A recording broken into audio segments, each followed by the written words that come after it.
Sammy, are you hosting? No, Sammy, you're hosting. You're making me host? Yeah, you're hosting. Wow. What's up, everybody? This is the Swolecast, week 13. Are we week 13 yet, or are we week 12? Yeah, I don't even know. week 13. Week 13. And I'm your host, Soccer Dave. No, as you guys know, Soccer Dave is gone. We flipped a coin before the show, and I got hosting duties. So it is what it is, but we got Sammy Reid back on, which I think is a good thing for everybody. I think it's a good thing for the listeners. I think it's good for actual hashtag NFL content. So I'm excited about that. Sammy, it's been a while. How are you doing, man? I'm doing awesome. I feel it's awfully suspicious that the Titans are on a bye. David Kitchen is nowhere to be found.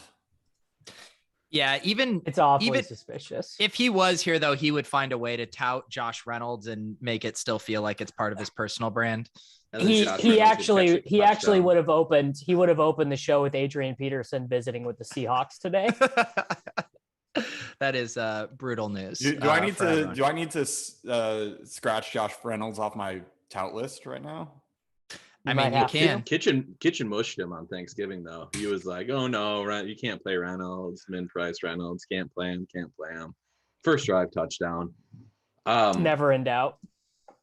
I missed the Adrian Peterson news, and that's glorious. It just happened, but yeah. I mean, Alex Collins has to be beside himself. Like he's not doing any riverboat dancing right now.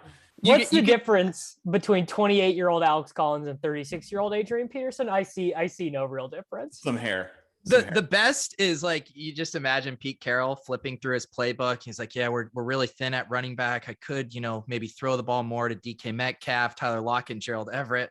Or what if we signed Adrian Peterson? And then he's just looking at his Power O sheet and like, dude, if we had AP for this play, all systems go. Would have been good to go. That game was miserable. The Seahawks last game, watching that was absolutely miserable. But we're a forward-thinking show, right? We're going to forget about last week. We're going to look ahead at this week 13 slate. So, hey, let's go to Pete for the Overzet overview. Yeah, as usual, lots of injury situations to monitor here. It's a bummer that we don't get Taysom Hill on the main slate. He's playing Thursday. I'm only seeing two games that I think are going to end up being really popular for kind of stacks. This Chargers Bengals game. I've already seen the normies on Twitter projecting a shootout here. So that's your chalk game right there. And then Tampa Bay is going to be very popular. That game has a total over 50. Otherwise, not a ton of super exciting games. I think if we squint, this Raiders Washington game looks pretty interesting to me, but I think you're going to see my eyesight is too good for that. Yeah. Even when I squint. I mean, it has a 49 over under, and I think after everyone just watched Washington look pretty decent on primetime, that they're going to be willing to click the button there. Yeah, and we got the primetime mispricing of Antonio Gibson too. The pricing where they release it before the primetime game where a player goes off. So we got Gibson at 5,700. McKissick's not practicing. All I know is I've been getting texts from Davis Mattek since Sunday night about Foster Moreau. Well, and that's the other reason, because it's the Foster week. It's lit. The default bring back in that game. I mean, he's going to be what, 80% owned? I mean, Good he Lord. will. All the bros who just enter their cash game lineup in the Thunderdome are playing Foster Moreau. It's just going to be another very easy week for Mike Leone to win $40,000 again. He's just like, well, all right, I'm just not going to play Foster Moreau, and now Leone just puts in Logan Thomas, big 60K again. James O'Shaughnessy, dude. O'Shaughnessy is just Dan Arnold, but he's 2,600, and it's just the basically like Blender will do one of his awful tweets of like, who is actually the best leverage play, and James O'Shaughnessy will not win the poll, but he is the best leverage play. That's T-Rex, right? Doing my touts already. This is so brutal. No, T-Rex was Dawson Knox. No, Wait, no, it was it wasn't. O'Shaughnessy. No. Yeah, it was. No, Oh, no. no, It was the it was a Boston Bills- College guy from Miami, right? Tyler Croft. No, I'm pretty sure it's O'Shaughnessy. No, I it's have the definitely not. clip in my Google Drive folder. I will Let's look it up. get it. Let's get it. We need a little ghost of Evan Silva back. Producer. we do. Um, I'm pretty sure it's Croft though. So this Foster Moreau thing is interesting because remember what week was it where he should have been chalk, but the news broke way too late for him to be? Yeah, only some of us knew to play 100% of him that week. Not he was only like 6% owned. Some of us knew. Some of us binked with it. Okay, so we had 6%. That was week 7. Week 6 or 6% Foster Moreau. What's the early ownership look on him this week, Davis? I'm gonna guess that he is projected at like 25% right now, which is 50% too low. Yeah. All right. Well, that's enough Foster Moreau talk to last the show, I think. So I think we do QBs. Yeah, let's do QBs. Sammy, start us out with the QB position. Well, opens up the QB slate. Okay, tournaments, buddy. We're going to Kyler. I'm playing a lot of Kyler. Like, people will not play Kyler Murray. He's been dust for like 3 or 4 weeks. His stacking partner, who's pretty dusty, but he's back. And on DraftKings, I mean, Nuke is like 66 or 6,200, something crazy like this. That's the stack. Like I think, and he's like a dog to be like to lead the team in targets. Yeah, is he still playing a de facto tight end position? He has a nose for the zone. That's the important thing. But It is true. Yeah, really, I think you can stack Kyler a number of different ways, and I just like going back to him in a spot where he's gonna just be significantly underowned. I love guys coming off of injury, and when they dust out in like the third quarter and go back to the bench in the blue tent, I just say it's variance, bro. It's just. Are you running a Bears bring back with Kyler? Yeah, I mean, Darnell Mooney is like just goading every game. Why not? He's basically, yeah.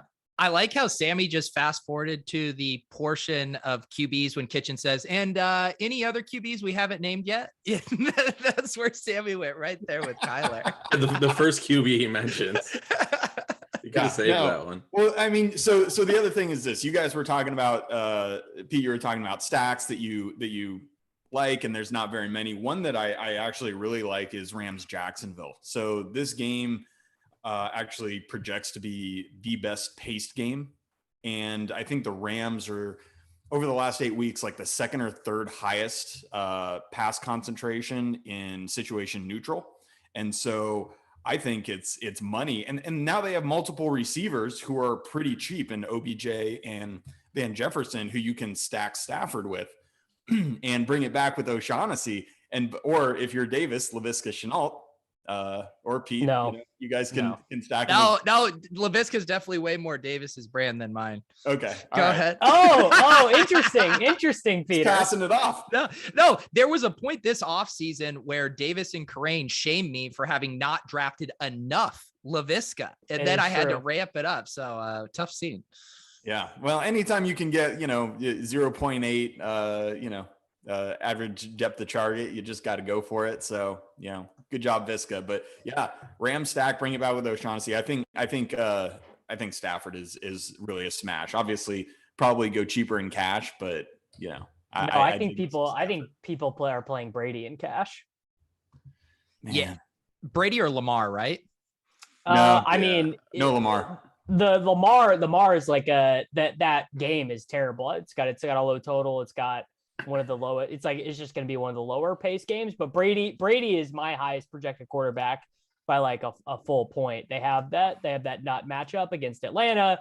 You have like when you put Gronk back in the lineup for the Buccaneers, they all get better. Brady doubles with CP or Russell Gage as the bring back are looking fairly chalky. I think probably the interesting angles are, do people go back to Hurts?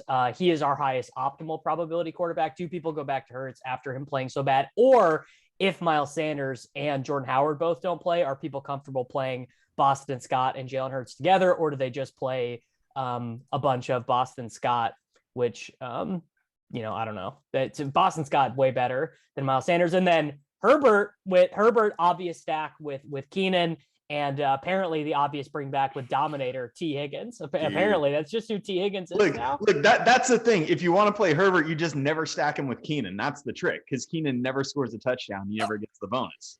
I need a clip montage from the Gilcast 2 weeks ago where Davis says, I will never in my goddamn life play T. Higgins again. And then smash cut to last week where he's like, why didn't we just play T. Higgins? Well, you also, I know why we didn't. Hey, so here's the thing on Brady. So obvious, like, great smash play. Is his ownership gonna get to the point where it scares you a little bit in tournaments, Davis? Like I'm looking at this right now. I won't play him in tournaments at all, because not only will Brady get to 10, 11, 12%, but again, we've talked about this on the show a ton. It just is not, the people don't have lizard brains anymore. They're going right back to Godwin. They're going a little bit less Evans, because Evans target share, even with Antonio Brown out, is like 17%, but people are going back to Godwin. People are going back to Gronk. People are going back to Fournette. So I feel like those are all, as Peter would say, good plays in a vacuum, but it feels very suboptimal to be playing like 22% owned Chris Godwin and 18% owned Gronk with Brady. And I could definitely see, with, like you said, people aren't going to like the matchup with Lamar and just that game environment. And people have been rugged so many times on Hurts that I think even the projection bros are not going to feel good about clicking Hurts, to where Brady could be like 25% in small field stuff. And especially with Devonta and Goddard, Hurts will have higher ownership than those two guys. Like, his stacks are always low owned. How much Goddard is Nate Nolan going to play in GPP this week? Is it 100 or merely 98%? How much chip do we have for Dallas Goddard? 4,500. Yeah, he's a jam. Yeah, he is. Not gonna lie, I kind of wanted Minshew stacks. Like I kind of wanted to play a receiver. Is he 4,500? He's 4K, I believe. Wow. Yeah, he's 4K. And then there is like Quez Watkins is still like 36. Rager's like 32.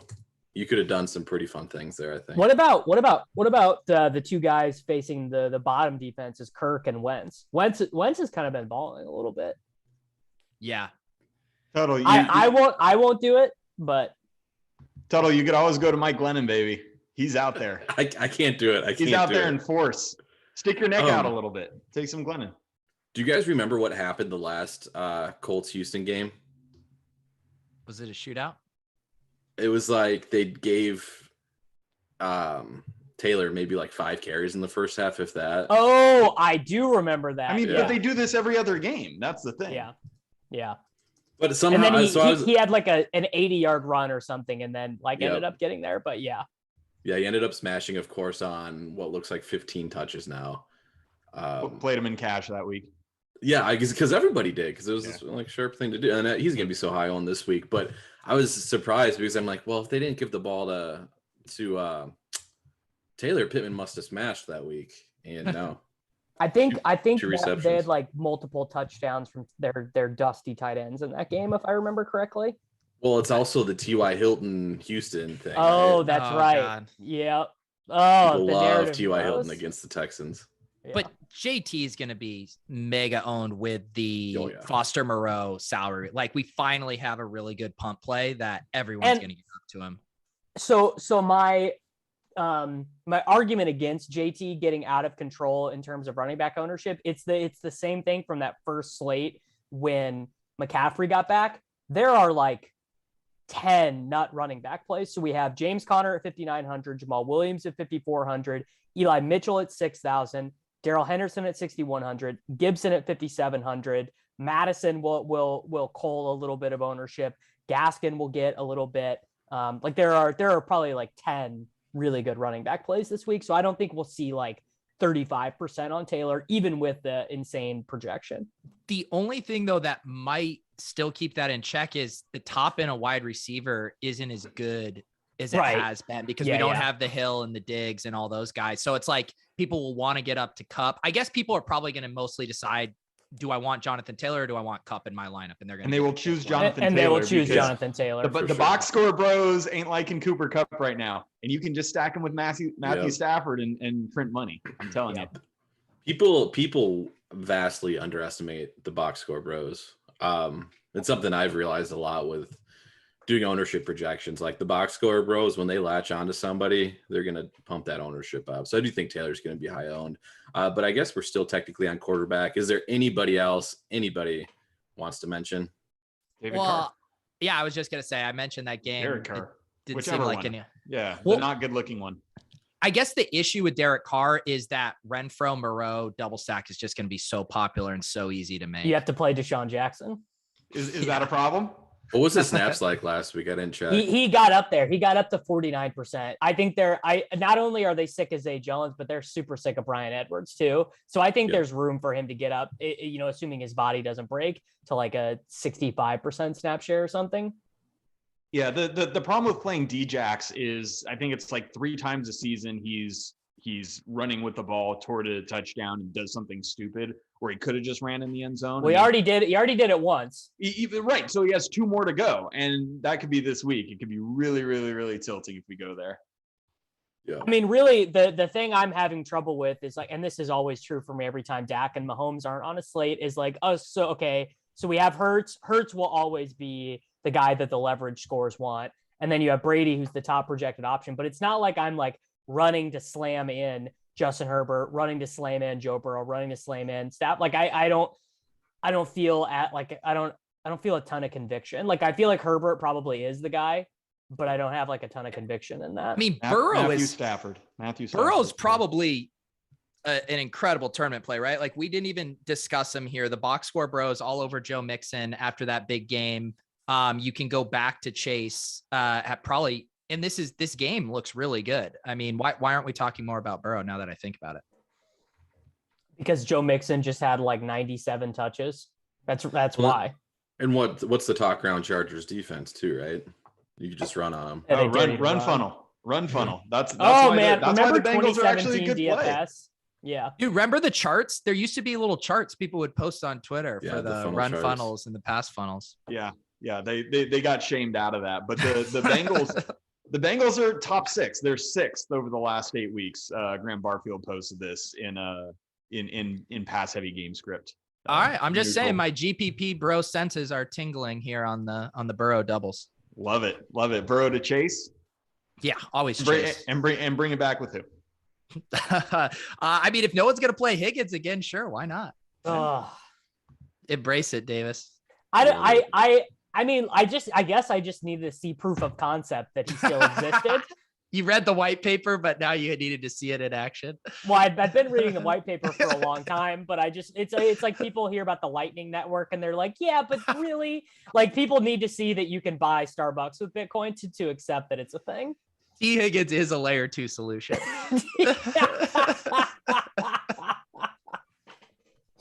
I knew we'd get some NFT talk in here without Kitchen on the show. Yeah. Mooncat. He says he's introducing Mooncats at whatever meeting he's at. Where is Kitchen? We need to address that. Where it's some work meeting, but I don't actually know where. No, he's out at like Home Depot buying a mini fridge for the office. Was he really going to a party in New York City that I think Dan so. Bach referenced? Okay. Man. Yeah. The 40-40 club or whatever. I didn't know if that was a bit or if he was actually going to that Jay-Z's club. Oh, that's where they had. I knew why that sounded familiar.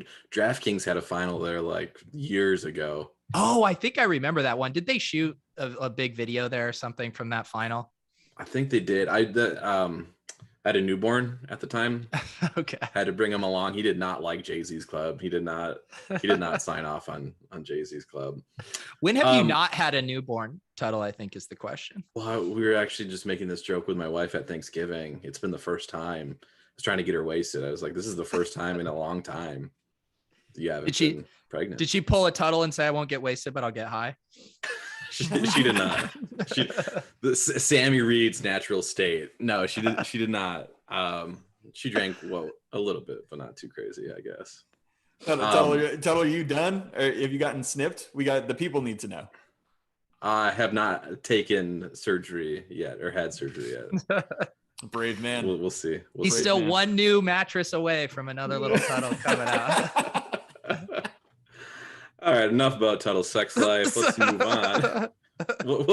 Well, I'm going to leave Pete. I'm going to leave this into your hands. I'm going to give you the first pick. You seem pretty strong about the Burrow double stacks. I'm interested. What's our free roll, bud? I'm so off my game. Normally when Kitchen is hosting, it's so easy to get distracted that I've already pulled up the free roll on DraftKings, but you guys have me just engaged in super vibrant conversation. And by the way, guys, if you like the show today, leave a comment and just, we're always trying to see how we're performing relative to past shows. So if you think this one happens to stack up favorably to kind of the usual Swolecast, feel free to kind of let us know in the comments. It's good for us, wouldn't you guys say, to kind of be able to gauge that? Yeah, and make sure to tag all of us on Twitter. Make sure that you include Soccer Dave. So at Soccer Dave, at Sammy Reid, FI always gets me. At Peter Overzet, at Mr Tuttle 05. Just make sure to let us know that you're, if you're enjoying the show, what's so good about the show, like how Dan's doing as a host, all that stuff. Yeah, and I will say we do have the 10K MVP challenge presented by Visa. I know at this point in the year, bankrolls are getting drained. This is a great free roll. 16,000. It's nice to see Visa giving back to the NFT community that they're a part of. Yeah, I mean, enter this competition if you want cash back, guys. That's kind of what I would say. Why was that so funny? I just wasn't. I'll pick Jamar Chase. Hey, before we're done talking about Visa, I just realized we gave Visa more airtime to our actual sponsor, BetMGM. So I'm gonna throw the BetMGM plug in here too. If you have a betting account, if you're in a state that's legal to bet, unlike myself, head on over to BetMGM and go ahead and use. I have no idea what the promo code is, as I do not have it up. Does anybody have the promo code up?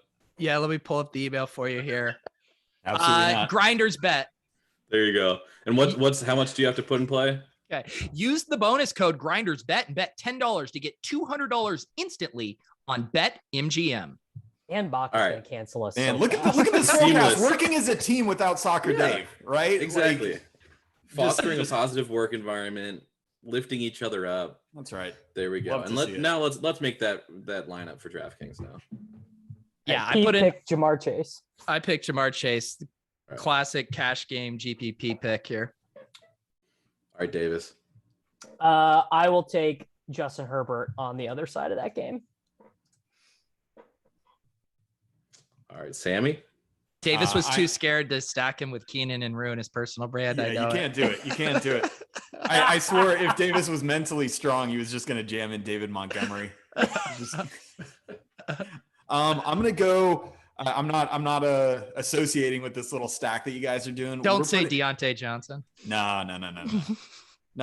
This is a cash game lineup. So we are going with George Kittle with Deebo Samuel out. I think people are going to really be focusing on Ayuk. Maybe even Juwan Jennings or Sherfield. The box score bros are going to love Eli Mitchell. But I think this is a game that Kittle eats. Dwayne McFarland tweeted this earlier today. George Kittle has a 25% target rate versus zone, whereas Brandon Ayuk's has only been 14%. No, that's too far for this show. You took it too far. Just saying. I didn't do the research myself. I just stole it from somebody else on Twitter. But George Kittle gonna eat nom. It sucks that I can't set up the mini correlation with Adrian Peterson. I did look for it. No. Oh man. All right, Tuttle. All right. We are going to go with Big Mike Williams. There we go. The stack. Oh, a man that actually enjoys scoring touchdowns. I like this. Yeah. All right. You know what? You can't jump Pete though. It's Pete's turn. Okay. Pete, save me space. Wow. You want space? You know who I want to pick. You want to pick JT? No. Okay. I'm gonna put in let's put in James Conner. If we're not playing Sammy's favorite stack of the week, we got to get those points somehow. That's right. All right. Like James Conner, I am going to be selecting Seattle's fourth wide receiver, DK Metcalf, as our mini correlation with George Kittle. And yes, I watched the game. I get it. I know. I can't. I mean, who are we worried about on? There's not even anyone to be worried about. I'm not worried about Jamal Adams. I'm not. Oh, this is even better. I think I'm worried about Russell Wilson. Aren't you guys worried about the foursome narrative? Like, I swear, yes. Metcalf's running around the back of the end zone for the tying 2-point conversion, and Wilson's there, and he's like, "Nah, man, that guy wanted to force him." Throws it to Swain, interception, game over. We don't like it. No, Davis. Here's the thing. I think I haven't looked. I haven't read anything this week. I think DK has the PVT stats. Oh, yeah, that would make sense. I think he shreds San Francisco. I can go look that up actually right now and let you know what he does against the 49ers. Yeah, he averages against the 49ers 5 games in his career, 10.5 targets, 6.5 receptions, 80 yards, and 0.8 touchdowns per game against the 49ers for his career. PVT coming through big. Also, I thought he meant the sexually transmitted disease. He's also in the AYBM, as long as we're doing acronyms here. Well, of course he is. You wouldn't be buying high on him right now. All right, Sammy. Wait, hold on. Read me the lineup again. I've been. All right, we got Herbert. We got James Conner. We got Jamar Chase. We got Mike Williams, DK Metcalf, George Kittle. Dude, so we got running back, flex, and DST. This is a grown ass man lineup. This is one of our better. This is one of our better efforts of all time. Like, this is actually good. This is where we're happy that the Titans aren't on the slate, so we don't have to ruin it with another grown ass man, AJ Brown, who just gets hurt every single game. Brutal. Kitchen would be jamming in Westbrook-Akeen right now. 1 trillion. Thank God. Let's make it easy. We need somebody somewhat cheap. Antonio Gibson. What's the cheap defense du jour? Oh, yeah, I think Raiders or Giants look good at 2,800 or 2,700. Probably Giants if we have. So we Gibson. we got a punt in the flex. We need a cheap wide receiver. Well, we could also do if we think Boston Scott's going to be a thing. Yeah. Is that enough? Or no, that's not. No. That takes us over. If we swap Gibson for Scott, then we have a more reasonable flex. Yeah, I mean we can do it, I guess. Oh, I'm not going to take your way. I didn't mean to steal from you. I mean, this is the cash game lineup, right? We want to be strong all around. We don't want to. What's the cheapest defense we can go? That's the thing. It doesn't matter. You could go Jets or Washington. You go Jacksonville. Who cares? Who's okay? Hold up. I found it. I mean, we're dumb for not knowing that for doing this, but we just play Foster Moreau. That's what I was looking at. Oh, yeah. Foster in the flex. This is hot. And then Colts defense. This is hot. Boom. Easy game. All right. So for those of you watching at home and following along, this is what we ended up on. Justin Herbert, James Conner, Antonio Gibson, Jamar Chase, Mike Williams, DK Metcalf, George Kittle, Foster Moreau, and Colts defense. And do you have anything to say to them, Pete? I would say I'm absolutely begging you in the 10K MVP challenge presented by MGM. Use GrindersBet for $10 off. Don't dupe me, bros.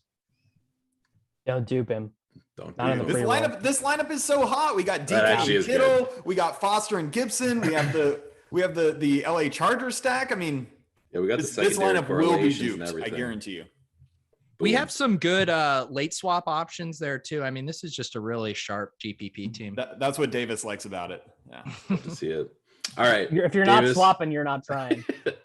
Every week, 30 minutes into the game, guys. Who we swapping? Hey, last week I went out and worked on my lawn. I didn't even sweat it. All right. Running backs, Davis. You talked a little bit about it before. Let's go over some of them again. injuries to monitor: Detroit, Minnesota, Jamal Williams, Alexander Madison. Who else are we looking at other than some of the cheap guys? Well, the most shocking thing to me was that I moved Miles Sanders and Jordan Howard out of our projections, and I ran 150 vanilla optimals. Got 0 Jonathan Taylor, who is it's not like I have a low projection on him. I have him for 25. No one is within 5 points of him, and I still got 0 of him because he's so expensive. There's not other than Monroe, who is in 100% of vanilla optimals. There's not a great, there's no like 3,900 Jacoby Myers or whatever.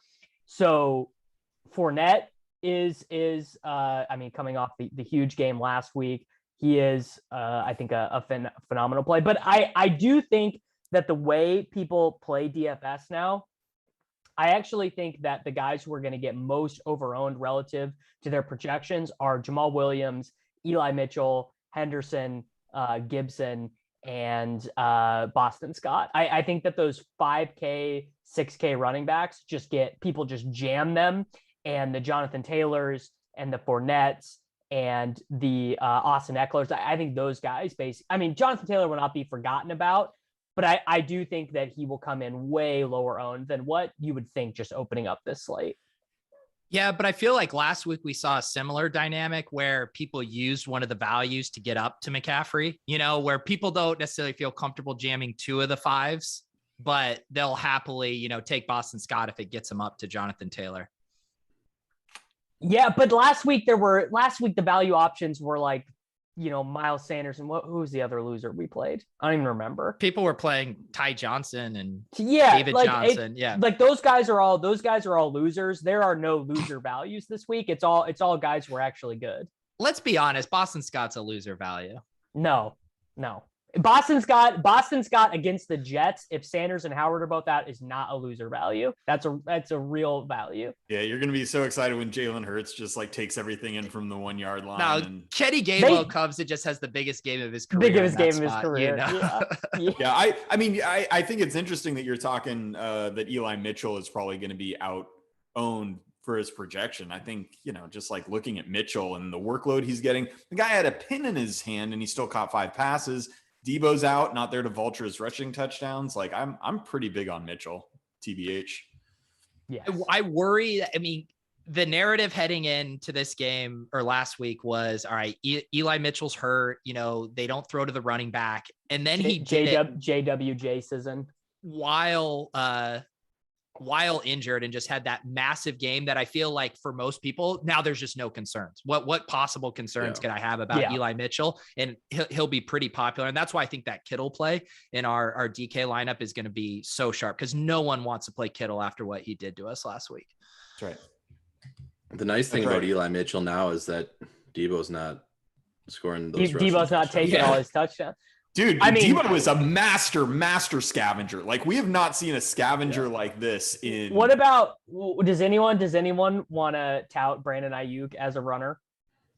Ooh. Sure. No, they won't do it. They'll do maybe like a jet sweep here and there and end around. Brandon Ayuk's first NFL touchdown was a rushing touchdown. Little gadget floor. I like it. I do love that you made the distinction of Debo as a scavenger instead of a vulture, because to me, vulture implies like a half-yard carry. Debo was housing these from like 35 yards out. He was just eliminating red zone ops for the rest of the players. There was literally one where he broke off a 50-yarder and he didn't really cut it back inside and went out of bounds at like the 10. And then they gave it to him again on the drive near the end zone just so he could get in. This guy just like owned it. Imagine Eli Mitchell's day if Debo Samuel didn't exist. I'm just saying. Imagine. Yeah. So, are we buying the CPAT usage? Yes. Because this happened once. Have to, right? But this happened once already this year, right? And he was. What week was that?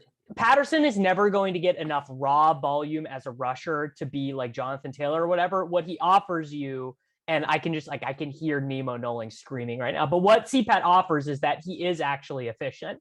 Like he is going to get, he basically only gets high value touches. Cordell Patterson is not taking dive plays on 2nd and 8 on the 40-yard line.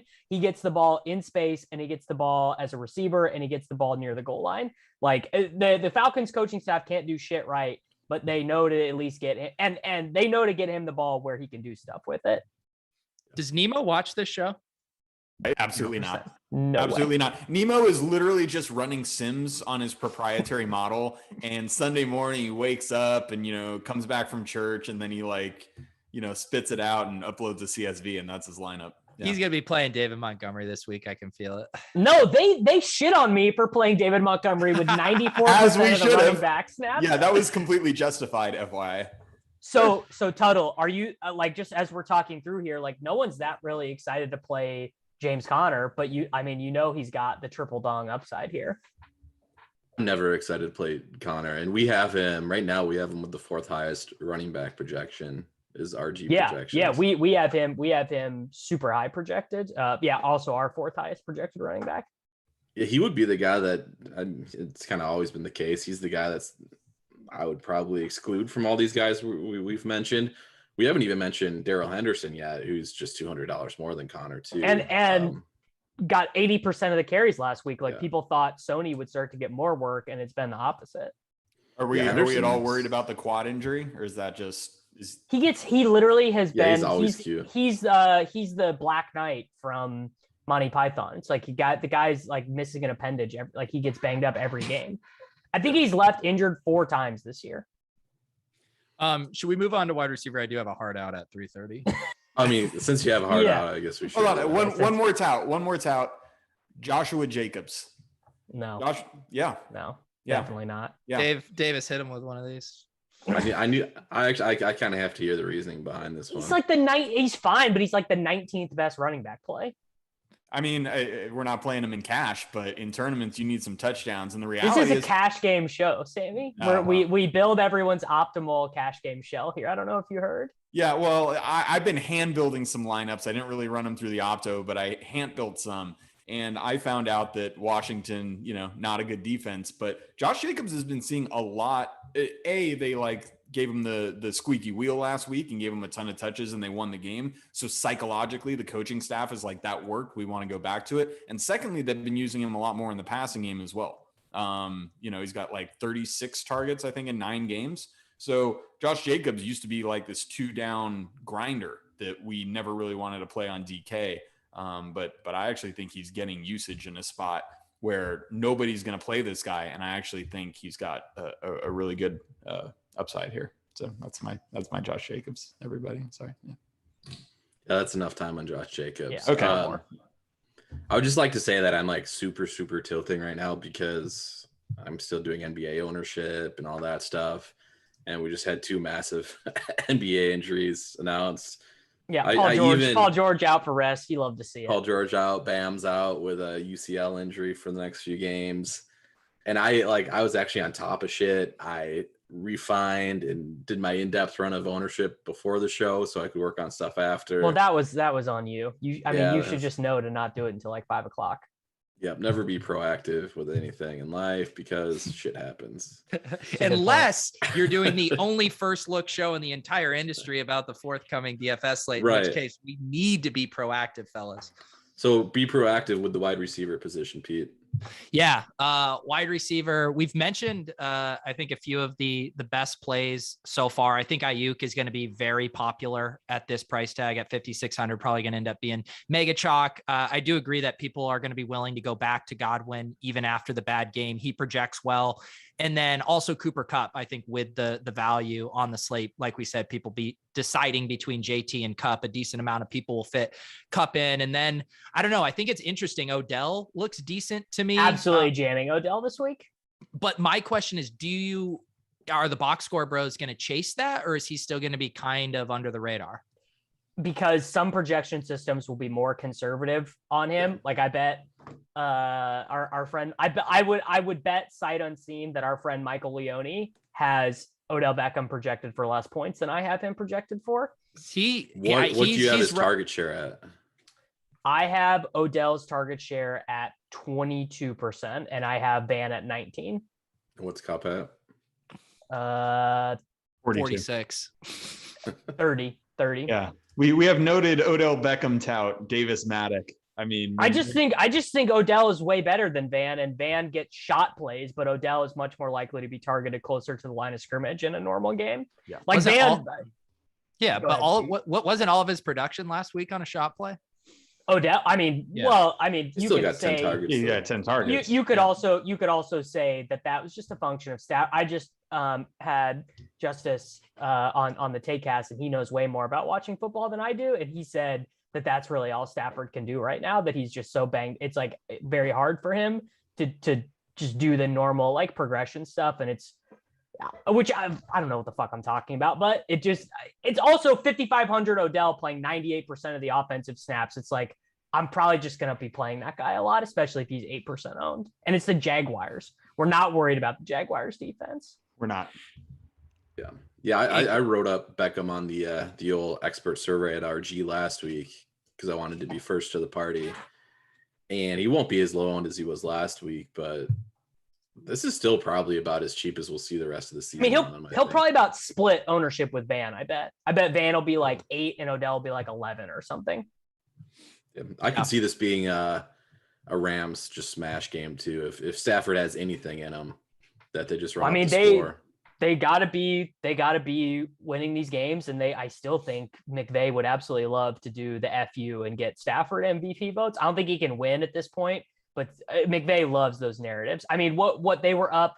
Who is it? They were up 35 against, and Stafford threw a touchdown to Cup in the fourth quarter. Was it the Texans game? I don't even remember. It sounds right. I mean, here's what you do if you're just a supreme alpha and you're playing small field tournament: is you just triple stack. You just play all three of them with Stafford. Do you think that is the offense? I would say the Chargers Bengals game looks like a better spot to do that in. No, who do you triple stack in that game? You use the tight ends. I mean, what tight end? Yeah. Uzoma? Cook or Uzama. Cook getting 40% of the snaps or whatever. Thaddeus Moss. My buddies took a screenshot of Rex Ryan's DraftKings lineup that he gave out on ESPN, and it had old Thaddeus Moss on it. Is this another week that there's just not a single playable wide receiver under 4K, or have you guys found something under 4K? You're not allowed to say Josh Reynolds. That's the other rule. What does Jennings cost? Jennings is very cheap. 31. Yeah. I don't know if I want Jennings. Why can't we say? Is it embarrassing if I say I don't even know what Jennings you're talking about? Juwan, baby. Oh, Juwan. Juwan for the 49ers stepping in. I mean, it just seems like such a classic Tuttle spot to play Trent Sherfield in this. Yeah, I was going to say that. Well, that's the thing, right? I mean, I'm trying to figure the positions out in my head, because that's one of the most common things that happen is when we have guys that only play slot or out wide, and then they see one guy go down and just assume that what about if can get a bunch of snaps. But what about if Devontae Parker plays? What if he comes off the IR at 3,900 against the Giants? Can be done. Yeah, but so I'm still confused why we can't say Josh Reynolds. No, you can't. I just made it a rule. So I failed before that touchdown. I failed to realize the Goff to Reynolds connection. Oh yeah. Could be Quez. Could be Quez Watkins. Yeah. You don't think it's Jalen Minshew Reagor? starting? Yeah. Not Reagor. Jalen Reagor. I mean, I have not Jackson seen is 4.2. Just saying, he's right there. I have not seen anyone submarine their team as hard as Jalen Reagor submarine his team since the last time Soccer Dave hosted this show. Good old Jalen Reagor. But we did get the Desean Jackson mention at 4,200. And I'm going to take that opportunity to move us over to FanDuel to create a lineup, because I have a lineup that I need to create, and I'm going to put this in there. CEO, founder of the company, Cal Spears, who's moving on, is throwing a free roll for Roto-Grinders employees, and I'm going to be putting. Do Pete and I count? Do Pete and I count for this? I don't think so. I do. I submit my time card. I submit my time card too. We'll have to run it by Cal, but you can't dupe me.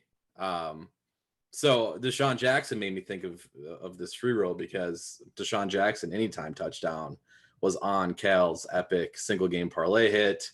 That was one of the most amazing things I've ever seen happen in sports. Like, that was just so incredible.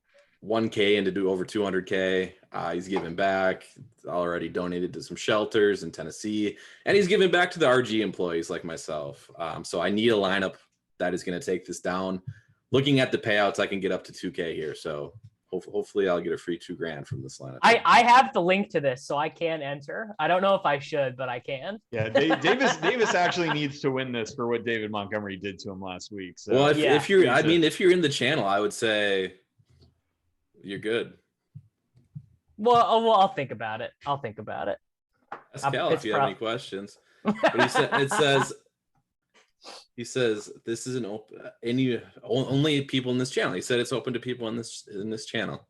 So if you're in the channel and you got the link, it seems like you can play with me. I got the link. There you go. We are cruising. Don't dupe me though. I'm using the Swolecast lineup, and you can't intentionally tank the Swolecast lineup now.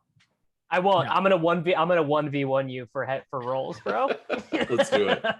We always leave one last spot, right? Yeah. There you go. 1v1 for free rolls. Yeah, 1v1 for free. Have we seen the payout structure? Just kind of curious what we're working with. Is it pretty flat? It's nice. It's very flat. 500. 4th through 26 is all worth $500. So people are getting money on this. He's just trying to give out money to. I'm about to rent seek the shit out of this tournament. I'm playing. I'm rolling my cash game lineup in here just trying to get that min cash. No risk. Okay. Tuttle, why don't you go first since this is your free roll lineup? Oh man, now I'm nervous. Producer Steven says he's duping you, bro. Oh no, Steve Sosa. I thought we were cool, man. Sosa, that's not cool, bro. Sosa. So I get to pick out the stack here, is what I get to do. Technically, you could probably pick the entire lineup. Yeah, we can't. I think rules of the show, it's sort of like a talking stick. So if you don't pass it, I think you can just take it. We might chirp your picks, but I think you make all the picks. Yeah. No. I'll pick the stack and you guys fill in here. I'm going with the Stafford Beckham stack. Okay. My man. Taking this down. Are you worried about Jamal Agnew coming off of the IR, unlearning the wide receiver position, relearning the cornerback position, and shadowing Odell Beckham Jr. in this game? He's not worried. You had to do that just because you didn't know any Jaguars defensive players, right? I don't know a single Jaguars defensive. I could Josh Allen, bro. Josh Allen. Oh, yeah. I think for $1 million, I could not have named I was about to name something Henderson, who was a first-round cornerback they drafted and then cut. Yeah, and then they traded him. Yeah. All right, Davis, you're next. So it feels like on FanDuel, I'm kind of two minds here. They gave Jonathan Taylor the McCaffrey pricing to actually make him very unappealing to most gamers, and so that makes me want to play him. He's also a better fit on FanDuel. So I am going to take Jonathan Taylor because I actually think on FanDuel, you're going to get a good ownership discount on him. I think he'll be like 18% or something. Do it. Sammy. Joshua Jacobs. Oh man, okay. I asked you not to tank the lineup. I will not be playing Joshua Jacobs in my lineup. Yo, 1v1 me, bro. Let's go. I might be one. I might have to be 1v1. Tuttle might also 1v1 you. Yeah. So that thing I said about playing this lineup, it might not happen. So who do we have? Stafford, Odell, Jacobs, and who else? Jonathan Taylor. Taylor. All right. Look, if Tuttle stack hits, we're going to need the Jags to do something. I heard FanDuel plays to more of a touchdown heavy format. God forbid I ever tout Visca Chenault. Let's put in Marvin Jones. Oh, dude, this lineup just went so. This is like the exact opposite of our DraftKings lineup. That was like amazing. I don't. Marvin Jones is fine. Back personally, I don't mind it. I just want the listeners to know that Antonio Gibson is $800 cheaper than Josh Jacobs, and that is who is in. Oh, he is 6,200. Yeah, that's who is in my lineup on That's FanDuel. what the normies are gonna do, bro. That's what the squares are gonna do. I just can't get behind Josh Jacobs either. Jamal Williams is also 6,500. Dude, you can't play Josh. Oh my God. Jamal Williams over Josh Jacobs. You lost your mind. Easy. Oh, no. We got a side bet this. Yeah. 25 Jamal Williams FanDuel points over Josh Jacobs. Oh, yeah. Absolutely. All right, I guess I get to go again. And I haven't looked at FanDuel pricing yet. Do you need me to points per dollar for you? No, I got it up, I think. Oh, I'm on the Dallas New Orleans slate. That's why I didn't. Elijah Moore is going to be your points per dollar guy. If I want to go Elijah Moore, let me see here. Well, Van Jefferson is the other one if you want to do the double. Kind of want to. How cheap's Van? Or can we fit Cup in here or no? It's probably FanDuel. not with Of course you can. Probably not. Oh, you can. I'm doing it. I think you can. FanDuel. Yeah, you can. I think with Taylor on there. Yeah. If you don't play Josh Jacobs. Yeah, I put Gibson's in on mine, so I got enough chip. Oh my God, you guys are. This is egregious. Peter. All right. So if we do Gibson, and then if we go like a punt D, throw in the Lions for 3,100 or something. Sure. Yeah, or even that's fine. Tight end here. Let's see. O'Shaughnessy is 4,500, and he's a double bring back. That's your bring back, right? We already have Marvin Jones. Yeah. So what we actually do is keep Josh Jacobs in, and then to punish all the fish playing Gibson, we put in Logan Thomas. Boom. You see Logan Thomas? He was this close to a touchdown, went down at the 1-inch line. That guy's getting in the box this week. He is. Logan Thomas is an undeniably good play this week. Right. You could do the double bring back, and then you can put in DK Metcalf in the flex. No, you can never have more than one Jaguar in your lineup. It's one of the just rules. eliminating the number of things he has to get right. He just needs this game to go crazy. Then he wins all of the Cowbucks. That's true. You could play Metcalf, or if you're Sammy, you could play Josh Jacobs. I don't see the issue. Sammy, give us one more pick here. Wait, so I don't know who. Did you pick O'Shaughnessy? Yeah, we have like 3 iterations of this lineup going on right now. It's Stafford, Jonathan Taylor, Gibson, Beckham, Marvin Jones Jr., Cooper Kupp, O'Shaughnessy, Metcalf, Lions defense. Please do not dupe me in the Cal Spears generational kindness free roll. There might be some changes on my end on that lineup. Yeah, I'm not going to run it blindly like soccer Dave. Mine too. What are we even missing? Nothing. So who wants to talk about tight end other than James O'Shaughnessy? Tell us about Logan Thomas, Sammy. I mean, Logan Thomas just came back and he was really involved in the game plan. They got him red zone looks. I think he got 6 targets. The most important thing was that he looked healthy. I mean, this was a guy that at his price we were playing.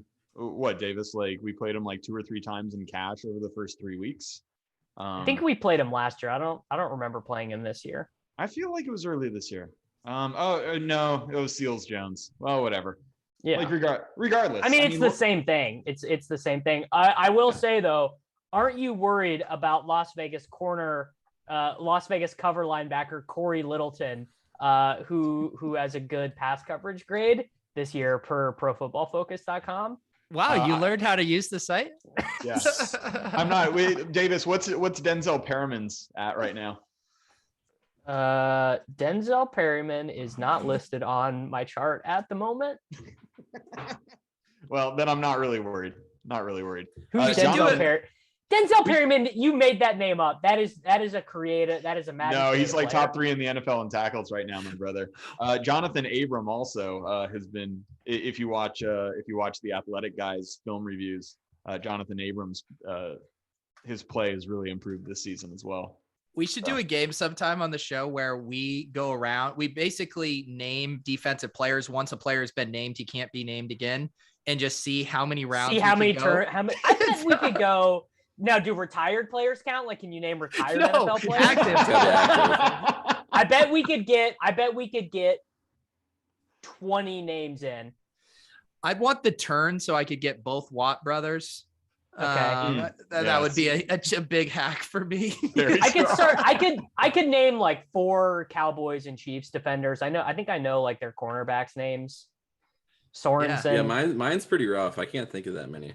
Everyone knows Sorensen because he just gives up a bunch of touchdowns. Everyone knows Tyrann Mathieu because he's got the cool nickname. Everyone just knows, talks shit all the time. Yeah, he does. He's a elite shit talker. Everyone knows I think I said this on another show, but I get the Q&A questions that I do in the Fantasy Life app on Sunday, and someone asked me a question, and it was like Fred Warner and someone else, and I thought they were asking me like 2 players that played in the 1960s. Like I thought it was a joke, and I wrote LOL, and the guy goes, "Why are you laughing?" And I was like, "Oh, those are defensive players. I'm sorry, bud. I can't help you out."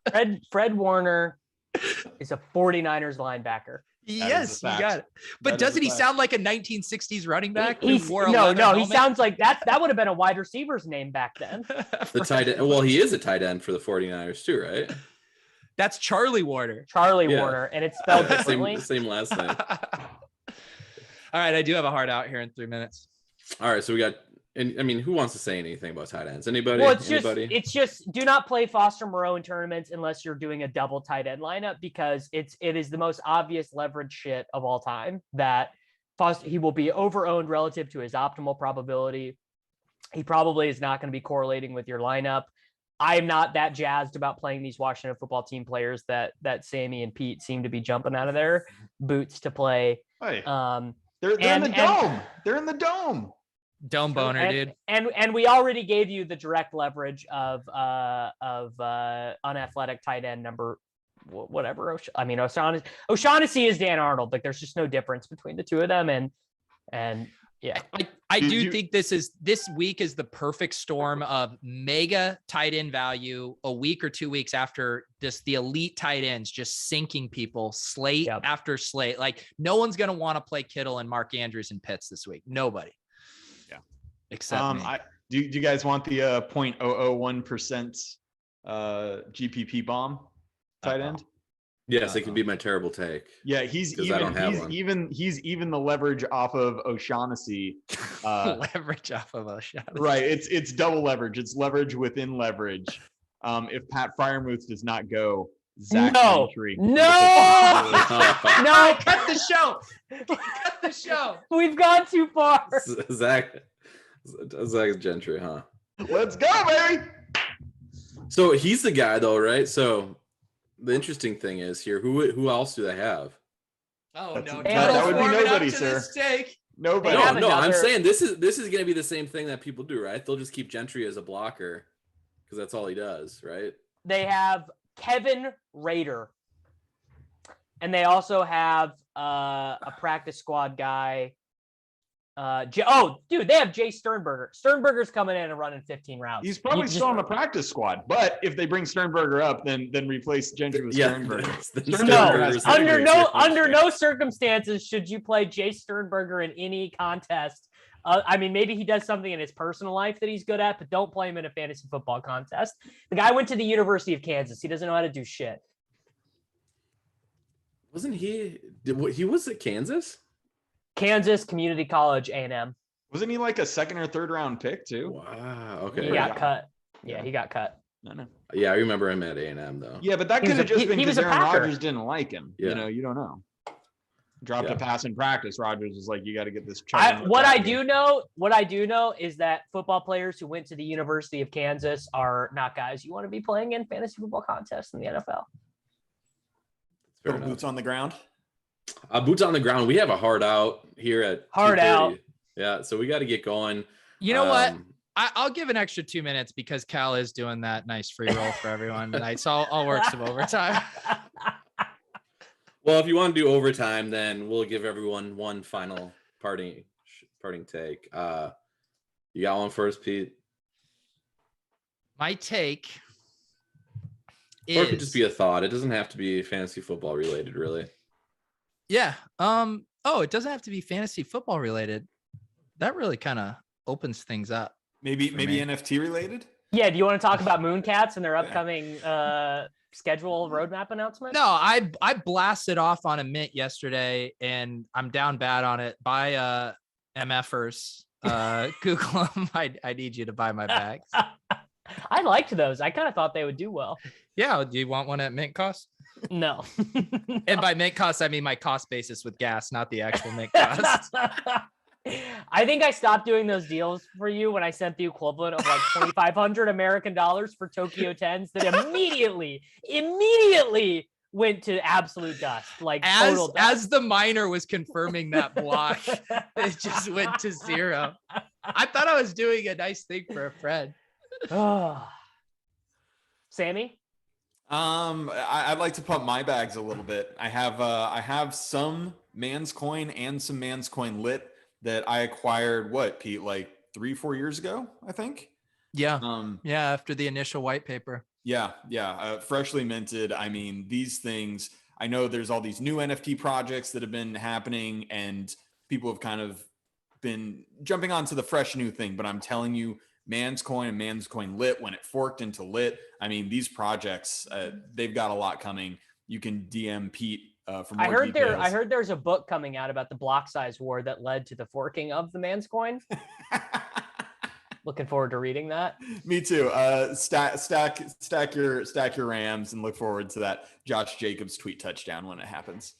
It is unbelievable that we got through 62 minutes of this show and Deontay Johnson was mentioned one time. The guy has like a 33% target share since Smith-Schuster got injured. Yeah. It just goes without saying. You don't need to talk about him. It's just like, it's like Cooper Kupp. Does it bum you out? Does it bum you out that Deontay Johnson is just AFC North Keenan Allen? Like, how does that make you feel? It makes me feel bad because he's really.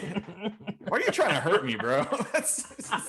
Well, now that I can't do the drops thing anymore, I had to come up with another way to disparage your favorite player. If he was on the Rams, he would be Cooper Kupp. I mean, that's if he didn't have a skeleton. Yeah, if he didn't have like Cooper Kupp. Cooper Kupp is very underrated. He is a giant man, and he's fast, and he's an amazing route runner. It's very handsome as well. Underrated handsome on the kid. I don't think that's true about Cooper Kupp. He looks like the average dude you'd see walking around any college campus in the Pacific Northwest. No, that's not true. We're gonna have to talk about this a little more offline. I think Odell is the most handsome Rams wide receiver, and I don't think that's all right. I do have a heart out. Yeah. I was waiting to chime in and say, man, I'm happy that we added an extra 2 minutes.